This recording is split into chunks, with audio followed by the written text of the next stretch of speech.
So Konami's trying to bring back Silent Hill in a big way. They're releasing a bunch of games. We know that Silent Hill 2 remake is in the works by Bloober Team. We also know that there is a new Silent Hill game from the Japanese team called Silent Hill F. The teaser looks kind of sick, not going to lie, but obviously we're going to have to wait and see more before we can really make any kind of judgment on this front. And then there are smaller titles like Silent Hill Townfall, which is being published by Annapurna. That's in the works as well. The tease is very vague, so we don't know much about that. And then there is Silent Hill Ascension. We do know a lot about this game because it's already out. It's more like a TV show with some interactive elements and a lot of microtransactions attached to it, and plenty of people are not happy with the direction that Silent Hill Ascension took and are in turn worried that Konami will pull some BS with some of the more highly anticipated Silent Hill titles that are still in development. So right here is the website for Silent Hill Ascension, a Genvid interactive series. So this was made and published by Genvid alongside Konami and Bad Robot Games. And this is something that is released on mobile devices in particular, or you can use the Silent Hill Ascension website to access this on your desktop or laptop. And going to the Google Play Store, you can see right here that the reviews are very negative. Silent Hill Ascension, even by mobile game user standards, we're seeing a review score of 1.7 stars from 11.3 thousand reviews. The concept of Silent Hill Ascension is kind of interesting in the way that it is an interactive show that is live streamed on a daily basis, and people get to come in, engage with the live chat, and influence the canon of the story based on voting decisions and stuff like that. There's a potentially cool concept behind it that is absolutely ruined by the way this whole experience is monetized and the business model that is prioritized over a great user experience. People were already getting a bad feeling early on. I mean, here's a trailer for Silent Hill Ascension from 5 months ago. That was mostly just a showcase of some of the cinematics, and I mean, the likes to dislikes ratio speaks for itself. Same thing goes for this trailer that was released a month ago on the official Silent Hill YouTube channel. You can see right here that the likes to dislikes ratio is pretty similar to what we saw here. Not much difference there, but people thought maybe once the actual game or series comes out, things will improve. But then we saw this trailer right here released 3 weeks ago, Silent Hill Ascension, the Essentials, which kind of explains how this whole experience works.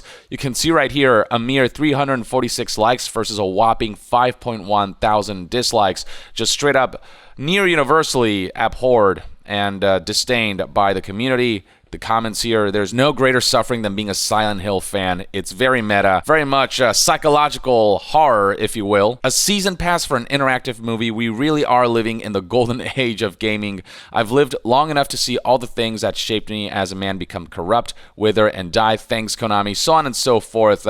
People are not happy at all with what's presented in this essentially gameplay explainer. Let's check this out and kind of see the key elements that make this experience so just, I don't know, egregious, really. So here we go. It's easy to begin and become a part of the Silent Hill Ascension experience. Already, just the main menu. It's the most mobile game kind of interface I've ever seen. I mean, the store is one of the first things that's kind of prominently highlighted here. So that already tells you a lot about what kind of experience this is. Get started by catching up on the latest episodes. The story unfolds over the course of months with the new story for you to engage in. This isn't live action, by the way. It is like an animated series. 6 p.m. Pacific time through a live stream. You will have the opportunity to make decisions. So you got the chat on the right here. Each day features the series. The episode is playing out here on the main screen. During live streams, you'll see the outcome of your decisions and be able to chat with the community. The interface is cluttered as all hell. I don't know who kind of came up with this, but this is not attractive to look at, which is the complete opposite to the sponsor of today's video, Galaxy Lamps, which will transform your room by filling it with a mesmerizing interstellar view. This easy to set up and portable device will project the equivalent of a planetarium in just about any interior space, allowing you to have your own personalized starry night sky and give any room an enchanting vibe. It's an incredibly customizable device to boot, conveniently connecting to an app on your phone through which you can control the projection projections, colors, brightness, rotation speed, and timers all in the palm of your hands. It can also sync up with Amazon Alexa and Google Assistant, so you can use your voice to do everything from switching the device on to changing modes. Galaxy Lamps was also designed to be energy efficient, so you won't have to worry about your electricity bill skyrocketing. It is a galactic display, but it comes at a minuscule power consumption. And with the huge Black Friday sale going on right now, you can get this really cool gadget at a bargain price. If you're a tech enthusiast who also loves good ambience like me, this might also be for you. Just go ahead and use my link in the description box and comment section below to get your Galaxy Lamps 2.0 while the grandest sale of the year is going on. Beyond that, you can see right here that there's premium currency involved in the voting. You have to pay premium currency to vote. And yes, you can earn that premium currency through a variety of means. But guess what? You can also, of course, buy that premium currency en masse, and you can have a greater influence on the outcome of certain things. So people who are wealthier, who can afford to buy premium currency en masse, will just straight up have an advantage. This is a pay-to-win experience for a freaking TV series where people can vote on the canon of the events that unfold throughout this story. It's just like we're taking the concept of pay-to-win to a whole new level here.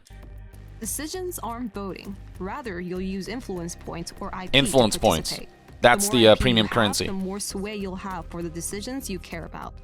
That straight up is advertised. The more IP you have, the more sway you'll have. Like your vote will count as a bigger vote than others, the more IP or influence points you spend, which you can also buy from the store. It's straight up admitted here that it's pay to win. You can also rally others to your decisions. Once a decision is made, it is canon. There's no reset button. Every day has a different, difficult decision. Come back daily, make your voice heard to drive those canon decisions and earn valuable rewards. Importantly, you don't have to be there live. All decisions are available at least 24 hours in advance, and every scene is available to watch on demand after the live stream.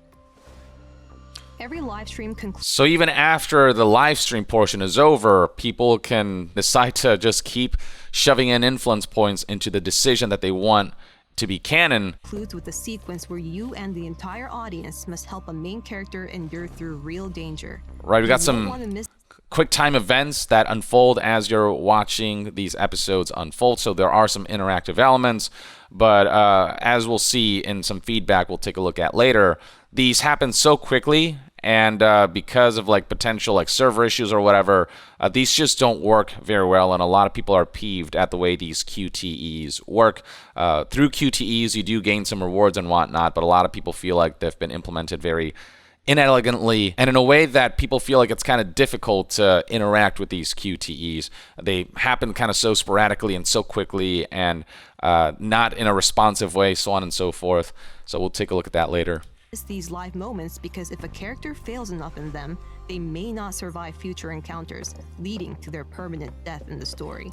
So you can see right here, you know, based on how many community members pass or fail the QTE, the outcome will be influence. That's kind of the concept behind it. These endurance scenes are one of the best places to earn large amounts of influence points, but you can also solve puzzles to get IP. Each day there are Now those puzzles also have essentially paywalled elements that I'll get to in a bit. new puzzles to solve, and some will unlock lore or other bonuses. So there are mini games you can participate in to Decisions, gain endurance influence scenes, and points. puzzles all contribute to whether characters will face redemption, suffering, or damnation in Silent Hill Ascension's finale. Additionally, characters may lose hope if they fail too many times in a shared delusion. A character's hope needs to be high enough for them to survive a crucial story moment. If the audience fails too many delusions, you can increase hope. So by hope solving is another certain puzzles currency restore that influences the characters' outcome of mental stories, states. and puzzles You give can characters also be hope. part of the show. Each day, you and other audience members can enter a cameo contest to have parts in the series. Influence points are how you get into the contest. So that is also influenced by IP, influence points, which is the premium currency. And so if you know, there's more of like a cosmetic thing of, you know, wanting your character or your custom-made avatar to make a cameo in the show. Their appearance will be featured in the show, and then voiceover will be added over to your character. And it's essentially like a skin for the character that is meant to be in the series, and that skin being, the avatar that is chosen, the contest winner or whatever. You have the ability to customize how you will appear in the show using the character creator, and you will be permanently in the story of Silent Hill Ascension seen by millions. Your character is also your representation to the rest of the community in chat and leaderboards. Each decision connects to a moment in the series. You can collect all moments in the series by participating in the decision and watching the result. And if you have the most impact on the decision, you'll collect a gold moment and be the only person in the world who has it. You can also see other parts of your collection like achievements, lore, and unlocked items through your user profile. Customize your experience with the Silent Hill Ascension Season Pass, which there's more. Yeah, there's a freaking Season Pass. Character and profile customization options. And yeah, customization options, cosmetic options IP to be part of the show, are spread throughout, but you can earn influence points through the Season Pass. Free. Which characters survive? How do you add a Season Pass to a freaking TV series? To a story-driven interactive experience? Like, that's insane to me. Shape the canon of Silent Hill forever. So yeah, that's kind of a summary of Silent Hill Ascension. And there's this Polygon article that also breaks it down. Silent Hill Ascension's pricing explained ahead of the Halloween premiere. So this is something that's going to take place over the course of 16 weeks. Viewers will decide the fates of its characters and influence Silent Hill canon through their choices. Tuesday's premiere of Silent Hill Ascension will run about 45 minutes with normal nightly episodes spanning about 5 to 15 minutes. Genvid expects to generate about 45 minutes of content for its series each week. There's a season pass that unlocks a long list of in-game cosmetics, including stickers and character customization options. You'll be able to show off those cosmetics through the cameo contests. Ascension viewers' in-app avatars have the opportunity to show up as extras and in speaking roles. Now, Genvid's CEO here insists that this experience is not pay-to-win at all. Navik says that Silent Hill Ascension won't be pay-to-win. Viewers can't simply spend a bunch of money on IP to outvote their fellow Silent Hill fans, and yet this goes counter to what the video we just watched said, where they straight up advertised that if you put more influence points into your vote, you'll have a greater sway over the outcome. And because you can buy influence points, that means you can pay to have a greater sway. As Polygon states right here, influence points can be purchased directly and unlocked through the season pass, but there are free ways to earn the points. Though, of course, earning the points takes some grinding. You won't earn as many. It's a lot easier to just purchase influence points en masse. Beyond that, the QTEs are explained here. Ascension has moments called endurance scenes, real-time QTEs, quick-time events that viewers can participate in to decide characters' fate and earn them influence points. And then beyond that, they talk about the puzzles and how these will also allow you to earn influence points, including things like a rhythm game in which players strum a guitar, lockboxes, hash puzzles, and a classic tile puzzle game. And then beyond that, there's the whole hope meter gameplay element where solving these puzzles will aid the characters of Ascension, restoring their in-game hope meter to keep them in play. And the season pass itself is $20, which spans 6 months of content. And then beyond that, there's going to be New Game Plus style replays, which will offer different outcomes, so on and so forth. So with all that information out of the way, here's how the community has been reacting to Silent Hill Ascension. Here's a tweet that reads, "I think the worst possible thing about Silent Hill Ascension is the currency. The whole point of this web series is to vote on what happens, but voting is done by this digital currency. You can pay to win on this web series.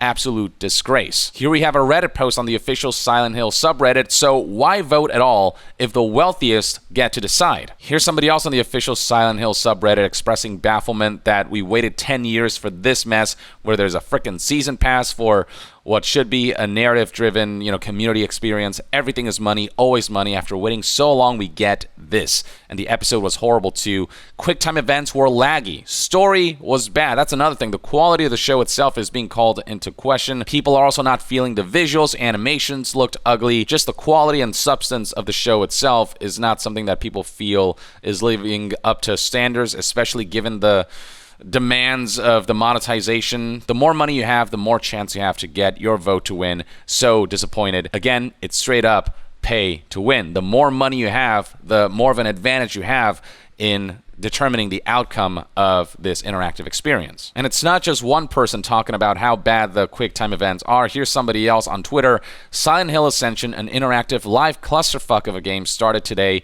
Basically, imagine a shitty Telltale game where everyone that's watching gets to influence it, predatory microtransactions, and QTE so bad and so unfair, it just ruins the experience. Next up, we have this Silent Hill Ascension mega thread on the official Silent Hill subreddit.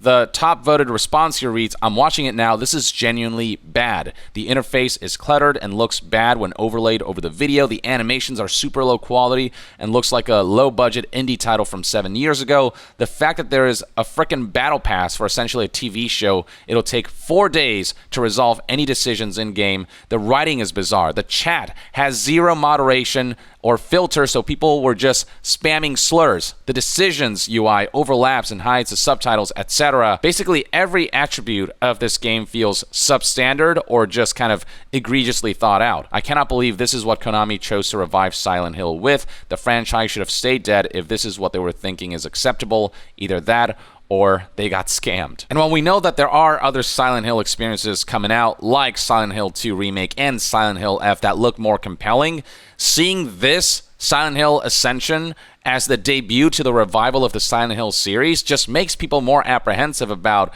being optimistic for these other titles that may have some kind of scheme behind them, or there might be a catch, is what people are expecting now, because Silent Hill Ascension was the first impression that the Silent Hill revival made. Some people are straight up saying that Silent Hill Ascension will go down in history as the most hated Silent Hill experience after the HD Collection or Homecoming. People are also baffled at the way Silent Hill Ascension makes a joke out of themes that Silent Hill at its best tends to explore pretty seriously. So for example, here is a Reddit post that reads, "If anyone wants it, here's the ridiculous 'It's Trauma' emote ripped from the game." You can see right here that the colors and font are made to kind of make a joke out of this phrase, "It's trauma." It just feels like the most antithesis of Silent Hill thing you could do by releasing a cosmetic like this. Matters were also not helped by the fact that Silent Hill Ascension had server issues on launch day, so plenty of people got error messages like this: "Maintenance in progress. We're working to get things back up and running again soon." But more than anything, the way the immersion aspect of what could have been a cool experience is ruined by this microtransaction store that looks like every other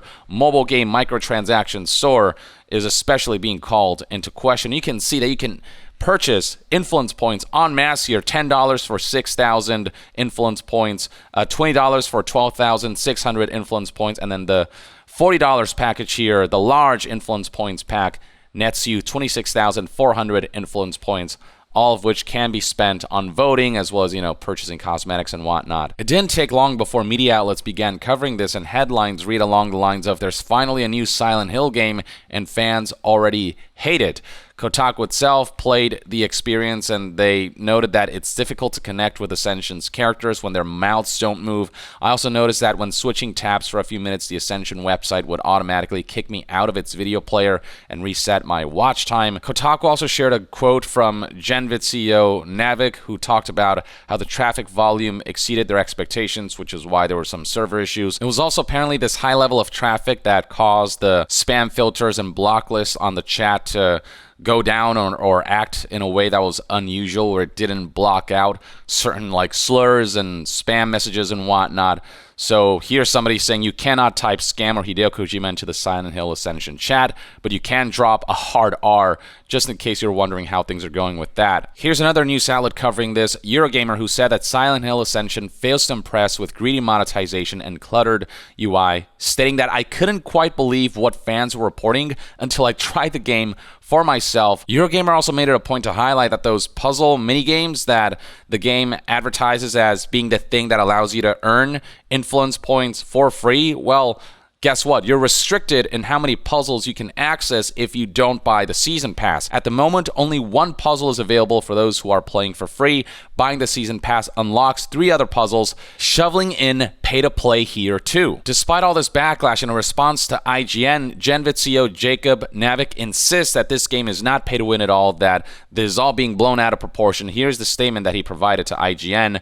All decisions and all content are free, he says. There's no video content behind a paywall. Every day, goals and certain puzzles unlock for free. These puzzles stack. Day 1 had 1 level, day 2 has 2 levels, and day 10 will have 10 levels. Video on-demand content, which also grant points, is free, and so by day 10, there will be many videos available for free. Yes, the content itself is distributed for free, but the video game aspect, the interactive element itself, can be significantly influenced if you shove money into the game. That's the aspect that people are criticizing. The experience itself of, voting for the canon and every vote not feeling equal because of a monetization system that gives wealthier people some form of advantage. Now, Navik insists that as more time goes on, as more content is released, there'll be more content to grant you free IP or influence points, but purchasing is still much easier than going through all that grind. That doesn't mean that paying still isn't the better option and the easier option and the far faster way to amass just a significant number of influence points to affect the game's canon outcome. He continues that the notion that users can win by paying is generally false. As you can see, decisions are already made in the millions. We're creating a community-based product with the growth of having millions of people participate easily and free. The influence points packs are intentionally small to prevent any individual user from overwhelming decisions. Instead, influence points packs are focused on cosmetic unlocks and collections that are completely voluntary and unrelated to the narrative control. That is such horseshit. The explainer video itself says that if you have more influence points and spend more influence points, then you can more significantly affect the outcome. Your vote will count for more. And now Navik here is saying that because votes are in the millions, none of that really matters. Even if you pump up your vote with a bunch of currency, because there are millions voting, ultimately that still accounts for a small number of votes in comparison to what the masses will vote for. But regardless of which of these is more true, these are both bad scenarios. On one hand, you're giving certain people, wealthier people, more influence because they have more money. That's one bad scenario. On the other hand, if Navik is to be believed, that people who spend a lot of IP points still not having that much of an influence because millions get to vote and one person's vote doesn't really account for much, then you're promoting a feature that ultimately doesn't work. You're incentivizing people to spend a lot of money so that they can feel like their vote has a ton more influence, so they can feel like spending a lot of money can significantly affect the outcome of the game, when what they're really doing is wasting money under the illusion of having much greater influence than they really have. You're either making the whole community voting aspect obsolete by giving wealthier people more influence, or you're tricking people into believing that by spending more money, they get to have significantly more influence in the outcome of the canon. No matter how you look at this, somebody's getting fucked over. Not to mention the very question of if this premium purchasable currency wasn't meant to have that much of an influence at all on the vote, why implement a system at all where players can spend influence points to vote instead of just having everyone cast a vote? And why make it so that you can spend an infinite amount of influence points on voting? The capability is still ultimately there for someone to pay to win if they really want. Someone can still technically spend thousands of dollars on influence points and have a much greater vote on events if they so desire. That is something you can technically do, even if it takes a lot of money and some time to be able to amass enough currency to be able to sway a vote significantly by one person. It's still possible. He says right here that measures were implemented like making influence point packs intentionally small to prevent any individual user from overwhelming decisions, but the only way to fully prevent such a thing is make every vote count equally and not have any sort of premium currency spending system in the voting system at all. So this right here is full on just gaslighting bullshit. This is just mental gymnastics to try to distract people from the obvious truth that this is pay to win. Navik continues, as a user, you're able to log in each day, watch every scene, participate in every decision, unlock every moment, and solve multiple puzzles for free. But he doesn't mention that a lot of puzzles are locked, are paywalled, unless you pay for the season pass. This lets large audiences be able to participate while paying nothing. This is a far better solution than a fixed price product, which would have put all the content behind a paywall and prevented us from reaching the million-size audiences we wanted to reach. I'm sorry, but if making something free to play diminishes your product because the only way to monetize it is making the experience shittier, then you have compromised quality over monetization.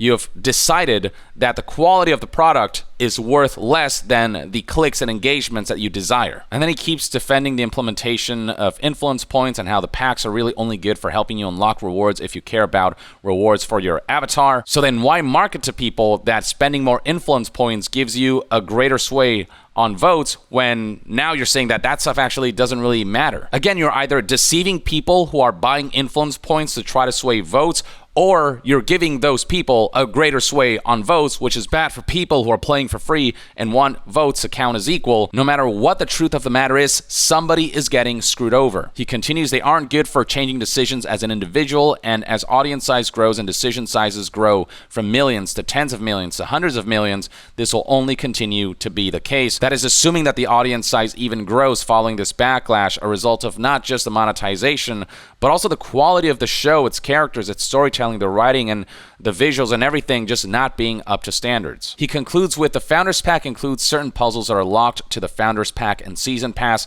These puzzles are bonuses. They are not required to participate in the show, but they do give you influence points. You do understand that, right? And these influence points do influence the experience, on top of the fact that these puzzles give characters this thing called hope, which is an element in the game that decides whether a character lives or dies. So it all still ties back into the game, and people who pay get more puzzles through which they can earn more currencies like influence points, or they can exert influence through systems like hope. So I don't know what he's trying to say here. Everything here is so contradictory. And the Founders Pack content is, again, cosmetic. We continue to make improvements on the interface and take users' feedback into consideration. It's just pure corporate BS and PR damage control that he's spouting here. There's hardly anyone who is buying into what Jacob Navik is saying here. He also spouted similar things on Twitter, trying to defend Silent Hill Ascension against the backlash he's been seeing on social media. There's a bunch of posts like these where he posts, paragraphs and paragraphs worth of defenses and justifications for the decisions that were made surrounding Silent Hill Ascension that have proven to be very controversial. New Salad Eurogamer kind of provided a summary of some of the stuff that he's tweeted in an article titled "Silent Hill Ascension monetization is a time skip, not pay to win," developer insists, which is the common thing for corporations to say about pay to win microtransactions. We're just saving you time.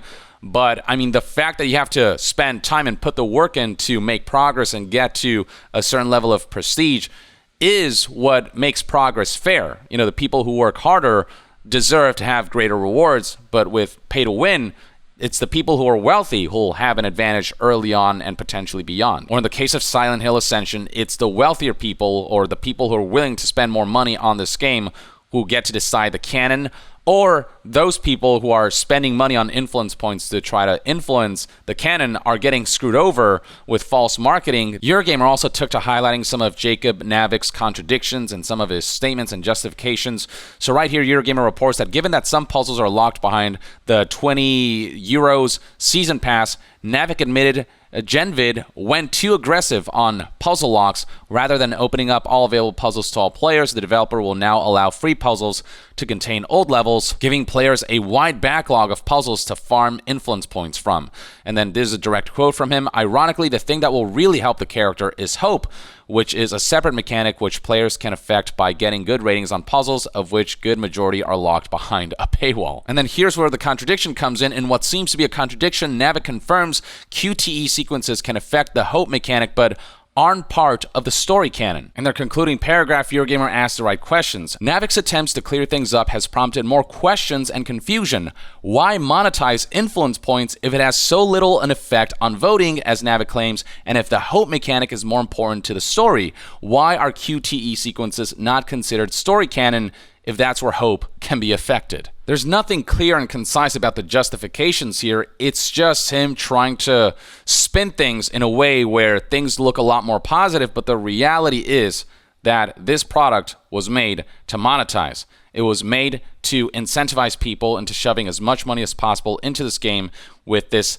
either false or true sense of being able to affect the narrative more if they just kind of pour a lot of money. Whatever the case, the inclusion of the system, the fact that this influence point system to vote exists at all, is incredibly shitty, and if that cannot be recognized, then this CEO is living in a delusion or is being willfully ignorant about the egregious nature of this game. Or at the very least, that's one man's take on Silent Hill Ascension. This is kind of everything you need to know about the discourse surrounding it and why people are so pissed that this is the way that Silent Hill is kicking off its revival. Let me know in the comments below what your thoughts and opinions are on all this and what your experience has been like with Silent Hill Ascension, if you've checked it out yourself. And to be further updated on all things gaming news, reviews, and discussions, stay tuned right here on Young Yeah. I'll see you guys next time. Young out.